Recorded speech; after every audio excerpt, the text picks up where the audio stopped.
Welcome to Spotlight on Vegas Business. We are going to be talking about law. I'm Mark Weinberger. This is my co-host Kaiti Bushong, and of course Alexis Brown from Alexis Brown Law. Hello.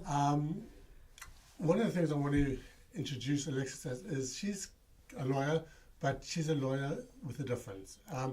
Most of us, when we think of lawyers, we think of these old stuffy men or very rigid people. Which is kind of a mold I want to break today, because they're not all like that, and Alexis is definitely a model of somebody that's not like that. Oh, thank you, Mark. We do get a little bit of a bad rap sometimes, I suppose, and there are a lot of old white lawyers out there. I don't know what to tell you. I'm going to be honest with you, I understand why lawyers are like that. They go to court, they have to be serious a lot of the time. Which is why I think what you do is great, because you have a great way of breaking that monotony, getting rid of that stress of being a lawyer all the time. Well, it's a real identity. Being a lawyer is definitely an identity, and I have found that I want to be more than that, you know what I mean? And I think I always wanted to be more than that. You know what I mean? Yes, I wanted to be a lawyer, but I really just wanted to help people and use the law to help people. Yeah. So I think that's maybe where my difference comes in a lot. Okay. I'm sure a lot of other lawyers do the same thing. They just don't portray that to the public. Sure, there's a certain image you have to kind of give off, right? And I guess I don't really care what other people think. I think it's so refreshing, though, because, our day jobs, you guys know I'm a bartender. I get to be a bartender for 8 hours a day. I get to go home and be whatever I want. People aren't expecting me to be a bartender at the grocery store. They're not expecting me to be a bartender when I'm, a parent to my child. I think that with the stigma of being an attorney, you have to portray that appearance 24/7. It's just this stigma that they have, that they're always serious, always about getting money, always about, and that's just how it is. And you lose sight of how many of them are out there, like Alexis, that want to help the community, want to give back, and genuinely are not in it for self-gratification or benefit. They're doing it because they love their community, they love the people in it, they love what they're doing, and I think that's really important. No, absolutely, and there are so many lawyers that really are like that, really, although the image is what it is, and there are, of course, people that fit the image. Well, that image had to come from somewhere. Of course, it did come from somewhere. But we're breaking it. It's 2020. Yes, let's break the mold.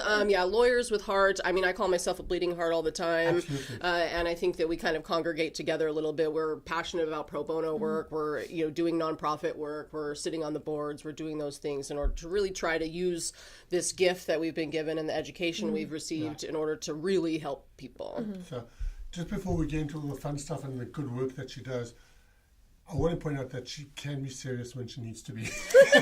Well, she is a redhead, so, Bingo. When that fire turns on, it turns on.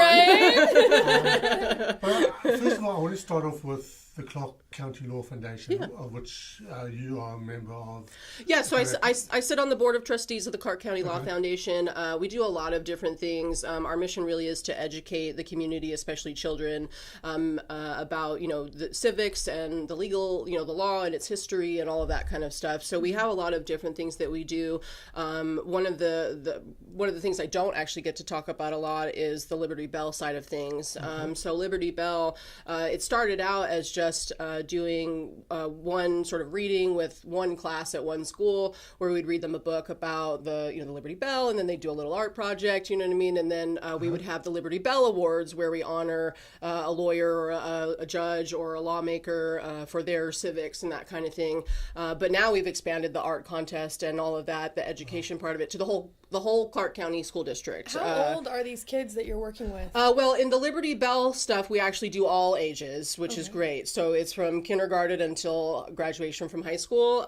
Our Trial by Peers program, we focus only on 12 to 17-year-olds. 12 to 17-year-olds. Yeah, so Liberty Bell is great. We're ramping that up again. So we'll have Liberty Bell Awards. I think it's the first Saturday in May this year. And so we'll be announcing the art contest here soon and stuff like that. We follow the the American Bar Association, their Law Day topic, which this year is the anniversary of women's suffrage. So women gain the right to vote, and now that's the topic for this year. So I'm really excited to see what the kids give us as far as their art projects for women's suffrage. You know what I mean? The ones we got last year, it was about, gosh, they were just incredible. You know what I mean? So I'm really excited to see what they do this year on that. Yeah.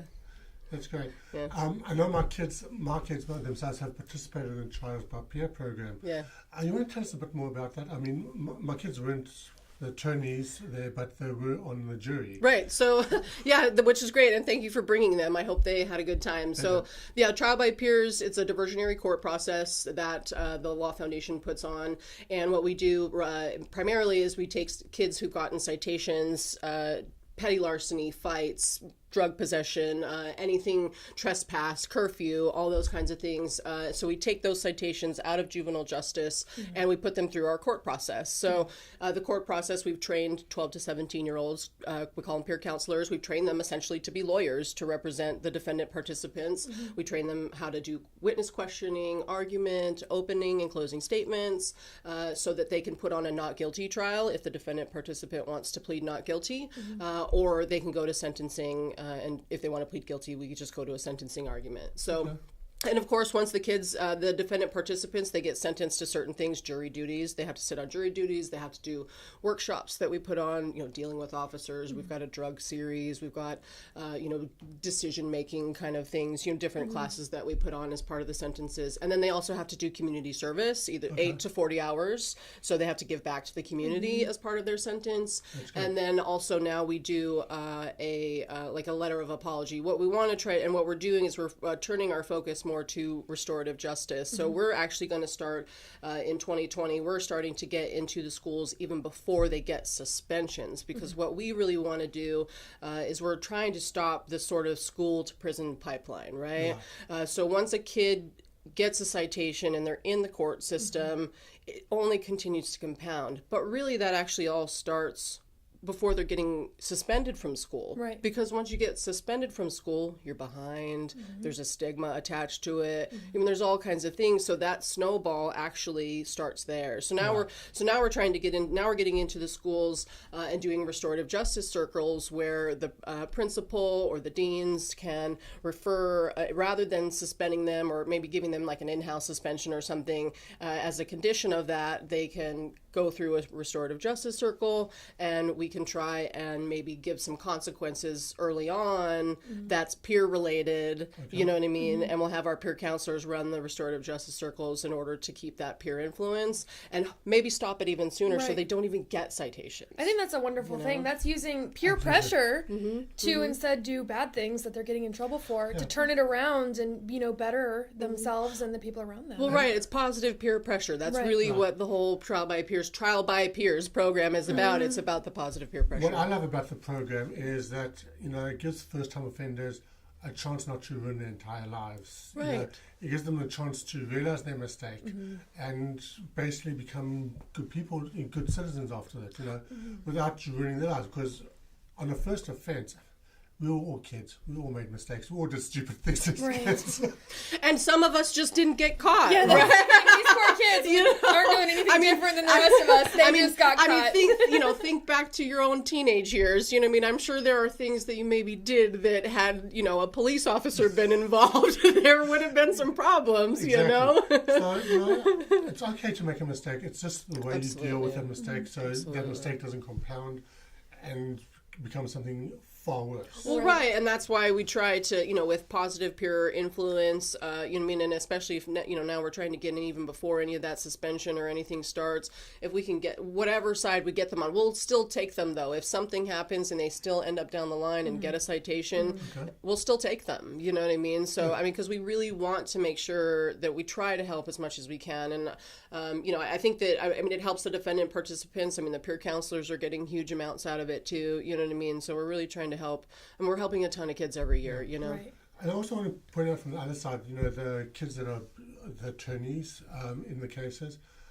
I think this is really positive for them. First of all, it will help them get into college. It's just one more thing that they can put in their resume to get into a good college and all that. So I think that's a great This program is, it's very involved. It takes hours and hours on both ends. It does. So, I mean, our summer course, we're starting the recruiting process for the summer course to train our peer counselors this summer. And it's an 8-week course, and it's 2 nights a week, and it's 3 hours a night. And so it's a very, we do a mock trial, we have a miniature bar exam. So it is a pretty serious process to go through. But the thing is we want them to be prepared, of course, to go on and take cases. But not just that. It's not just about the law, to be honest with you. We have kids that come in that don't want to be lawyers. Some of them leave and want to be lawyers after that, even though they came in without it. But I mean, the public speaking issue, I mean, getting up in front of a judge or even a lawyer that's sitting as a trial by peers judge and having the dynamics of a case and a witness. And I mean, if you can learn that skill at 13 years old, that's going to follow you through the rest of your life. Absolutely. You know what I mean? It's such a huge confidence builder too. Huge. And now, I mean, I've started my own internet television show, Las Vegas Law Talk, and I'm partnering with. I'm having the peer counselors co-produce the show, so that way they get more access to attorneys and judges and things like that that'll be guests on the show, just to give them again more experience to. Public speaking, creativity, all of the things, sort of some of more of the soft skills that you need as an attorney, you know what I mean? Because you have to be able to connect with people and interview and all that kind of stuff too, So I know the Clark County Law Foundation, they don't actually organize events with the homeless, but they actually have contributed a lot to people that have organized events with homeless, providing blankets. So every year we try to make sure that we partner up with the Clark County Bar Association. It's a lawyer group, and so we partner up with them and give blankets out to the homeless, thousands of blankets every year to the homeless as part of it's a part of a larger event where they're giving legal services and they're clothing and different things, just resources and things like that homeless people may need, record sealing, those kinds of things at the event to just try and help them through what they're going through. Get back on their feet. Exactly. You know what I mean? Just any support that you can give. That is such a vicious cycle. I mean, you think of homeless people, you think of drug addicts, you think of prostitutes, you think of people who don't want to change their life. But in reality, these are people who have had their house foreclosed on, they've lost their job, they lost their car. It takes one bad thing to happen and it just snowballs into all of a sudden you're living on the streets. Yeah.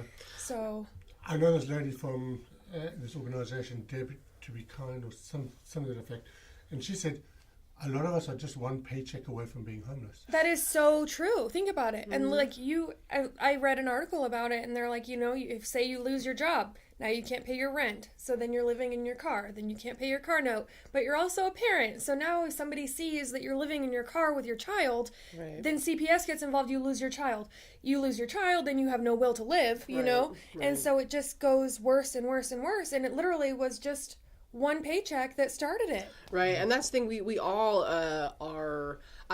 we're all so close to it, you know what I mean? And even the people who maybe have a lot of money, there's still a lot that can happen to you in your life, and it can all go away. Absolutely. You know what I mean? And you can end up on We the see bottom. how market crashes, affect a lot of people. Huge, or right? even Bitcoin scams. I've seen people invest their entire life savings into Bitcoin and lose everything. And we're talking like hundreds of thousands of dollars.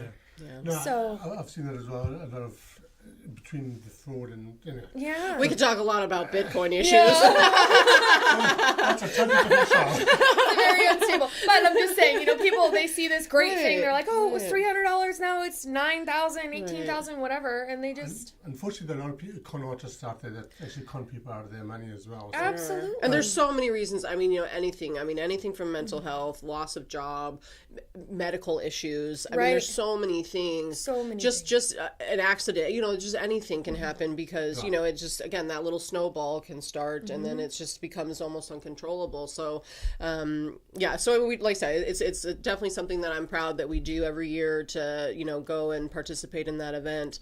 And we're going to keep doing it for sure every single year. Right. Yeah. So while we're on that subject, as you know, there's a new law out, basically saying that people can't camp on the streets if there are shelters available.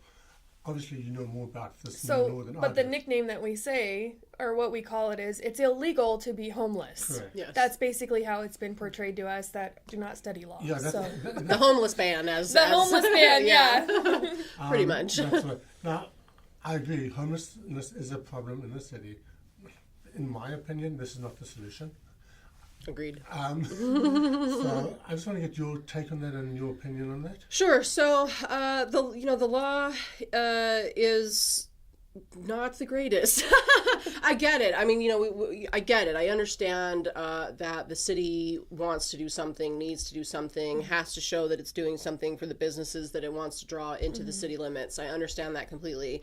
But it's not a solution. It is just not to criminalize an act because someone basically has no other option is really, I mean, it's not legal. It's unconstitutional. You know what I'm saying? It's deplorable in a way because it's not doing anything to fix the problem. You know what I mean? It's only compounded. We're talking about this snowball, right? They're literally using it as a Band-Aid. Well, right. And just to please the people who have no idea what it actually entails. And I understand. I mean, I am in a business in the city of Las Vegas. You know what I mean? I'm in the jurisdiction. There are homeless people that, hang out and that kind of thing. And it can become a problem, and sometimes they do break things or, whatever, but that's not all of them. That is not all of them. I mean, there are outliers always, and a lot of times they're just really respectful. And if they are kind of hanging out, you can ask them to leave and they'll leave. And if they don't, there's already a crime for that. It's called trespass. Right. You know what I'm saying? You can trespass someone from a private property, obviously, this is, but they're more worried about the streets and the government property, but when the government tries to discriminate against you because you don't have essentially any other option, the Ninth Circuit at least has said that that's not okay. Okay, so it has gone to the Ninth Circuit. There has been similar law that has reached the Ninth Circuit, and they have said that it's not okay. So, which makes me think that if someone wants to challenge this law from the city of Las Vegas, they could do so. What would be smarter than the city maybe spending hundreds of thousands of dollars on a lawsuit about their law being unconstitutional is maybe spending $100,000 on a solution, right? And I think I heard that they're expanding, one of the homeless areas, I think it's the courtyard is what it's called. So I know that they're putting a lot of money into that, which hopefully will be helpful. But even I've heard the courtyard can be difficult for people who are homeless because it's very restrictive. They're very restrictive about what you have to do in order to stay there. And some people can't do that, so they end up back right on the street. You know what I'm saying? If it's too restrictive, if basically it's like walking into a jail, then you might as well just put them in jail. They'd rather go there. Right. You know what I'm saying? But the thing is right now, I did see actually outside of our building over the weekend, there was a few homeless people that kind of set up camp, you know what I mean? And there were yesterday a couple of marshals, and it looked like a couple of people maybe from the city or a group of some kind. And so it looks like they're out there trying to at least talk with people right now. They're maybe not, fully enforcing it yet, but eventually it's going to be enforced, I think, and I think that's the thing right now. They're trying to just talk to people, but eventually they're going to enforce it and start to put people in jail just because they don't have a place to sleep. Right. And then I've also heard people say that, is it really punishment to send them to jail because at least there you get 3 hots and a cot. Yes, you have a criminal record. Exactly. Like, that's the thing. Exactly. Now it's a snowball. It's taking their rights away. Right. Yeah, okay, they feed them, jail food. Great. So let's put them in a place where they can be fed. Let's, I think truly what I think is even shelters are a bit of a Band-Aid. What you really need to focus on is the underlying causes, the root causes. You need to have a rehabilitation. Right. So, if it's a drug problem, let's get them help with that. If it's, a medical issue, let's see what we can do about that. If it's a mental health issue, let's, see what we can do about that. Whatever it is, and there will always be people, life is a bell curve, right? So there will always be people that don't want help. They want to be on, they like the life or whatever. They just would refuse help. And there will be people on the other end, that just, you can't help, right? They just, that's how it is. You can't help everyone. But there's going to be a significant amount of people that if you address the actual root causes, maybe we can get them off the streets and get them back into society and helping people and, productive citizens. You know what I mean? Perfect. Okay, I know you do a lot of improv.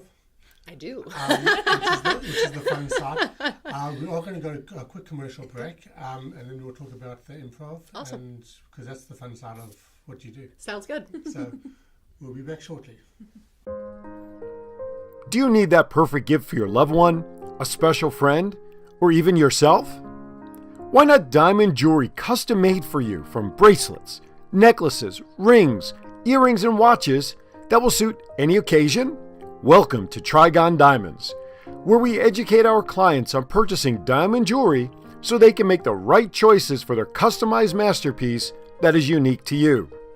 With our in-house jewelry designers and state-of-the-art equipment, not only can we at Trigon Diamonds create your unique masterpiece, but we can also repair or restore your old and broken jewelry. Come visit us at 3013 West Sahara to discuss your needs so we can design some diamond jewelry that is unique to you.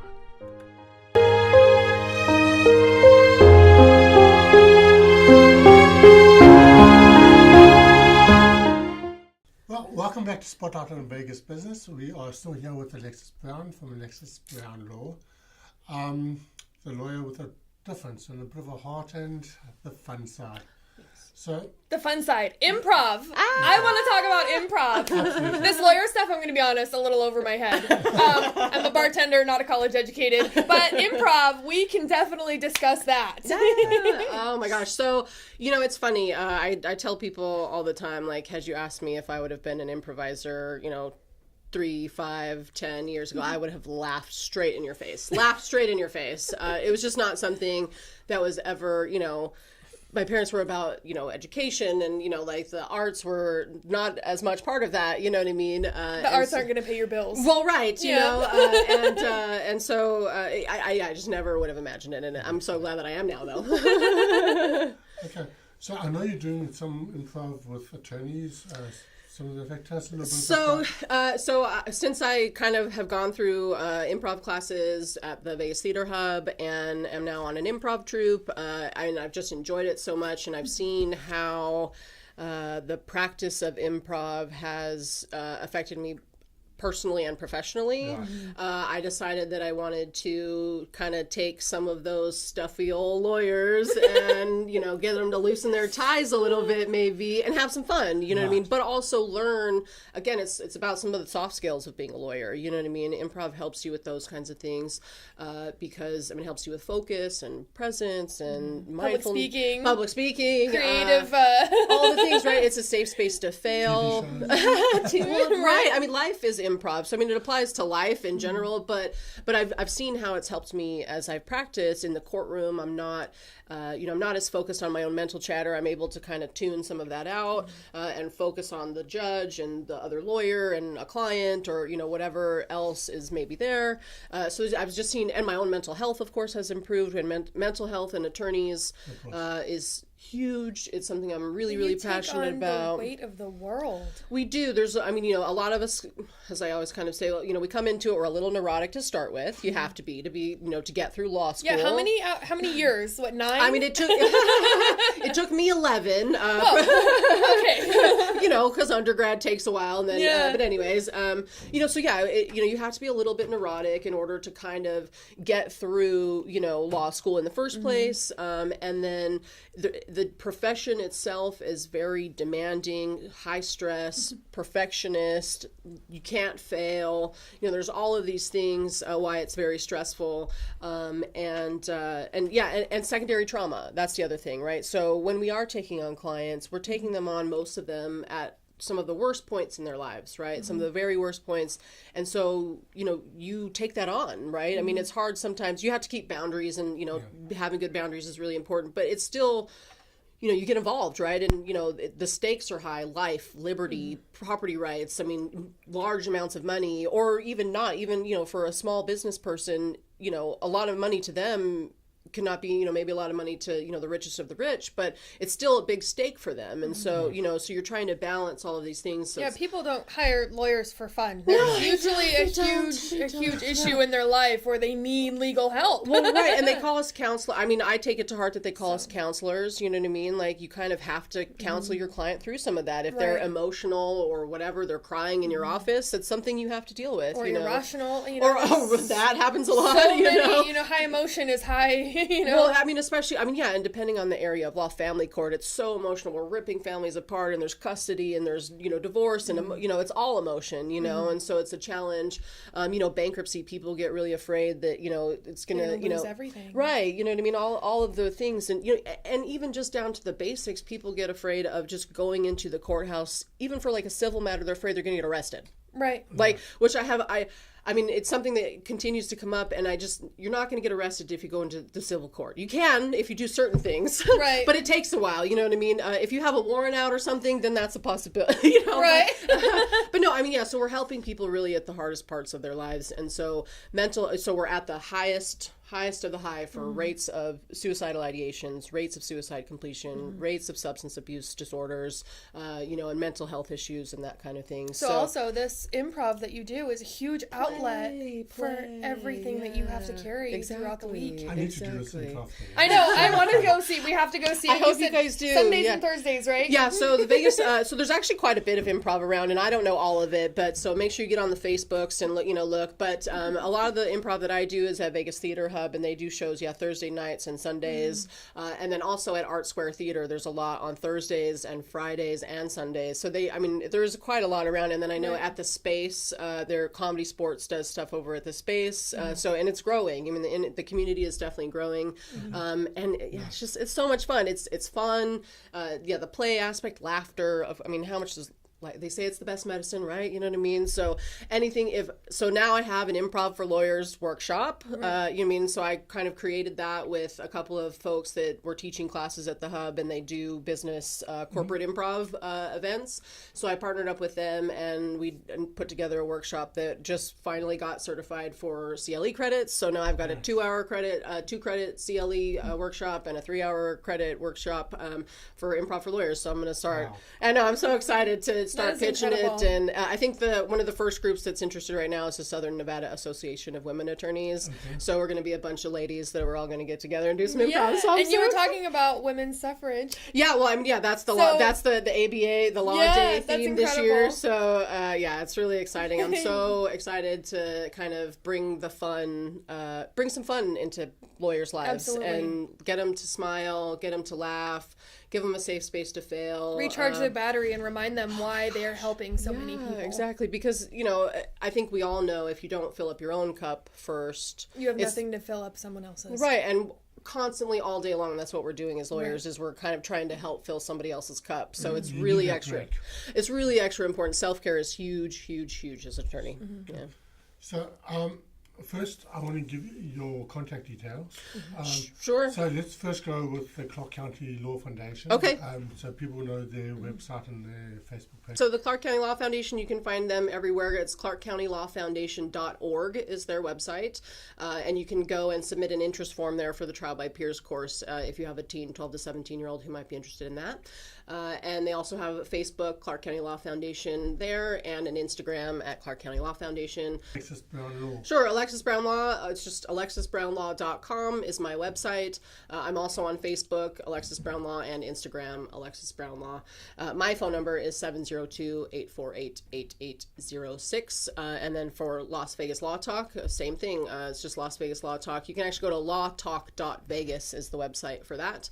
And then you can reach it at the same phone number. And I've got a Facebook page for Las Vegas Law Talk as well. Perfect. And let's just recap real quick. What law do you practice? Sure. So I have a pretty general solo practice. I do some litigation work, primarily litigation, real estate. So I'm helping quite a lot of tenants actually deal with crappy landlords. I do landlord work as well, but I've kind of become sort of the tenant people call me now, which is I'm happy to do it. They always leave my office very grateful. I do a personal injury as well, and then a tiny bit of criminal defense. So yeah, kind of a pretty general practice. Yeah, well-rounded. Yeah. Great. Well, thank you for coming and thank you for watching. That's it from Spotlight on Vegas Business. Thanks, guys. Thank you. Thank you.